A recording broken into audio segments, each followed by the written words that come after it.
안녕하세요. 결혼한 지 얼마 안 된 새댁입니다. 결혼식을 끝내고 신혼여행에 다녀온 후 인사드리러 시댁에 갔다가 그동안 숨겨왔던 걸 알게 되었습니다.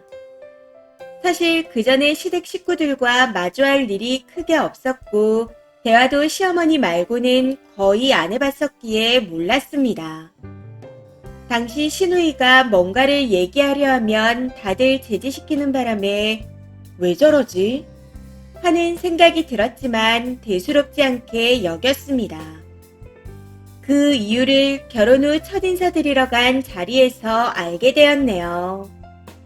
시조카가 6학년이 된다는데 그에 맞지 않은 행동과 말투를 보이기에 집에 돌아오는 길에 혹시 조카한테 무슨 일 있어?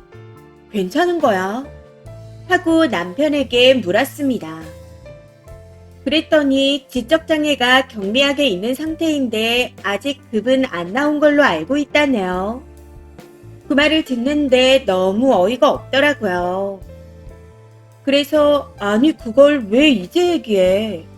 결혼 전에 다 얘기하고 나도 알고 있는 상태에서 결혼했어야 되는 거 아니야? 하고 따져 물어보게 되었죠. 그 과정에서 물론 조카가 괜찮은지 먼저 물었어야 했었지만 그럴 정신이 없었습니다. 아무튼 이후에도 혹시라도 유전될 수 있는 거 아니야? 왜 그런 중요한 걸 결혼 뒤에 알게 해서 내가 문제를 제기하게 만들어? 이미 아는 상태에서 결혼하는 거랑 결혼 뒤에 알게 되는 건 다른 거야. 라고 하며 다다다 따졌습니다. 그랬더니 조카인데 굳이 이야기를 했어야 됐냐고 하네요. 사실 시누이도 일반적으로 말하기보단 발음할 때 어눌한 게 있었지만 그건 혀가 짧아서 그렇다고 했었기에 그런 줄만 알았습니다. 그런데 결혼식이 끝나고 저희 쪽 손님 대부분이 정상이 맞냐고 물어보시더라고요.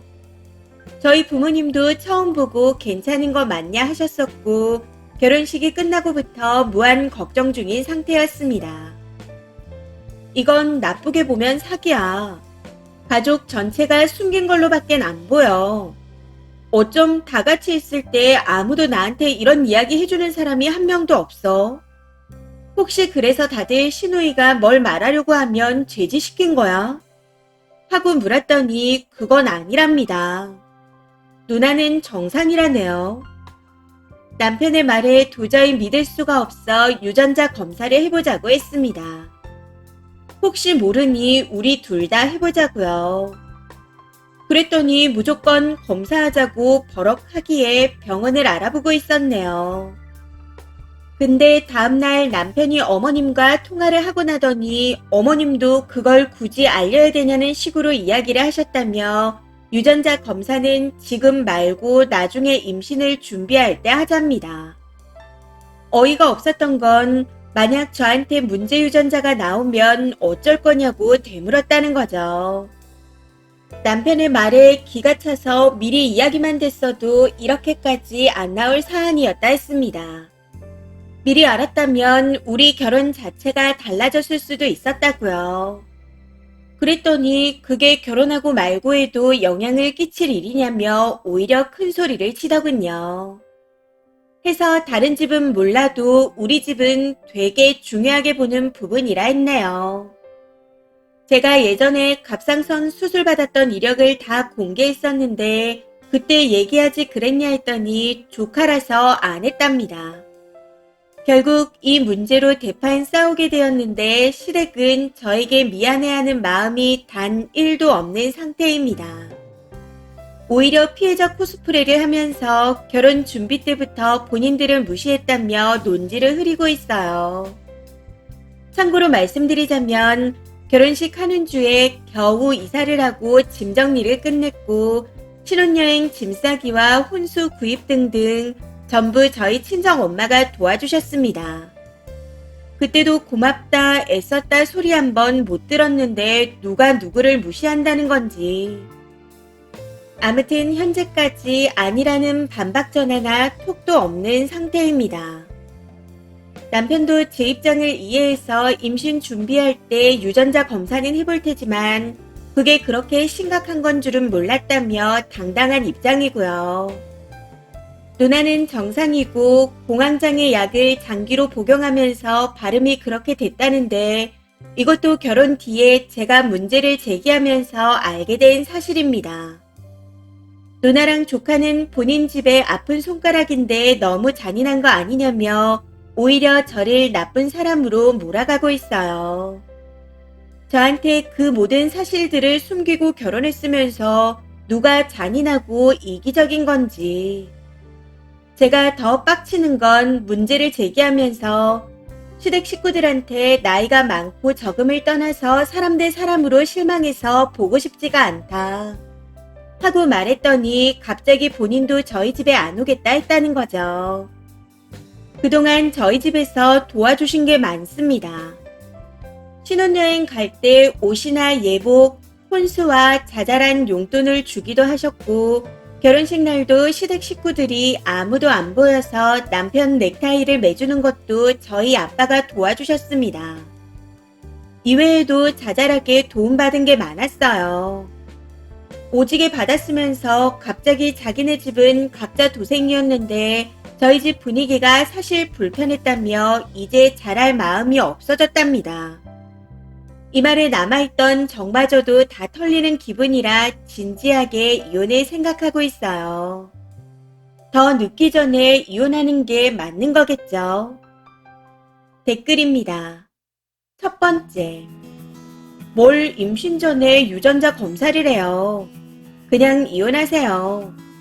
애초에 거짓말을 했고 의도적으로 결혼할 때까지 숨긴 건 팩트입니다. 유전에 상관없이 당신 남편도 그 시자들도 다 인간 이하예요. 상종하지 말아야 할 사람들이죠. 지금 하는 꼴이 결혼했는데 네가 어쩔 거냐 이거 아닌가요? 그냥 털고 나오세요. 두 번째, 모든 건 유전입니다. 저도 낳아보니 같아요. 애 두돌 때 자폐 진단을 받았는데 시댁에선 놀라지도 않더군요. 알고 보니 시댁 아주버님이 어릴 때 그랬다가 소거됐다고. 지금도 아주버님은 시댁 유전자가 세다고 저한테 고생한다고 합니다. 5년 동안 치료하고 빚만 남았네요. 님도 저처럼 되기 전에 빨리 탈출하세요. 세 번째. 정신질환이 유전 요인이긴 한데 유전자 검사로 안 나오는 게 많습니다. 그리고 태아 유전자 검사 쉽지 않아요. 검사에서 질환이 있다고 해서 수술하면 불법인 경우도 있고요. 그냥 소송하고 끝내세요. 네 번째. 아픈 손가락이라는 표현 자체가 미리 알렸어야 하는 것을 인지하고 있는 겁니다. 약점은 남에게 감추고 싶잖아요. 그래서 의도적으로 감춘 거죠. 스스럼 없었다면 교제 중에 자연스럽게 알았을 거고요. 사과는커녕 이유 태도도 적반하장입니다. 그런 인간들 상종하지 마시고 하루라도 빨리 튀세요. 다섯 번째, 공황장애약 오래 먹어도 그렇지 않아요. 사실을 알고 결혼한 것과 모르고 한 것은 분명히 다른 상황이고요. 무슨 유전자 검사를 하나요? 가족 모두가 한 통속으로 감춘 건데. 더 늦기 전에 정리하시고 변호사와 상담해서 손해배상과 위자료를 청구하세요. 이번 사연은 여기까지입니다. 시청해주셔서 감사합니다.